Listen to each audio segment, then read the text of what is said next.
Je m'appelle Michel Leblanc.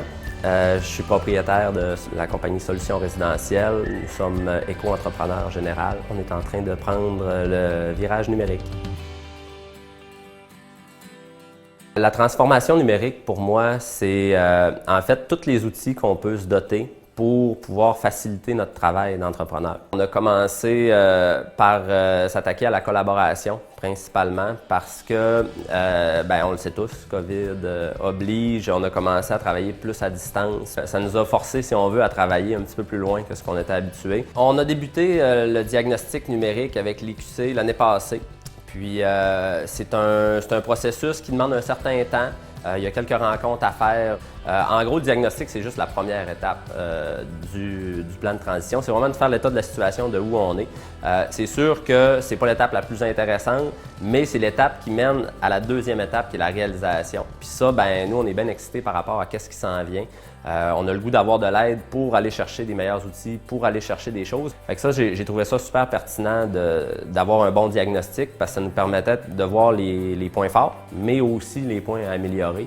Puis ça nous permet de transitionner vers la prochaine étape, qui est vraiment de régler ces lacunes-là, puis de miser sur nos forces. Comme entrepreneur général, il faut qu'on utilise un paquet d'outils technologiques. C'est sûr, ça commence avec les téléphones intelligents.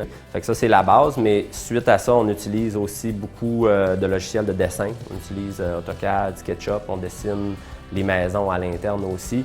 Ça, c'est une grande force dans l'entreprise parce que ça nous permet d'être en contrôle de l'information puis des plans. Donc, c'est pas rare que quand on dessine, on peut avoir de la rétroaction des contremaîtres, par exemple, qui vont soit améliorer les détails du plan pour les prochaines maisons ou, à l'inverse, d'avoir des questions qui sont posées, faire en sorte qu'au final, on est vraiment plus productif parce qu'on ne perd pas de temps à répondre à des questions que quelqu'un d'autre dans l'entreprise, dans l'information. Les technologies nous ont vraiment beaucoup aidés. C'est sûr qu'on partait en 2015, donc il y avait beaucoup de choses disponibles déjà à ce moment-là, mais il a fallu quand même se doter d'outils comme un site Internet, par exemple, de programmer ça puis de monter ça.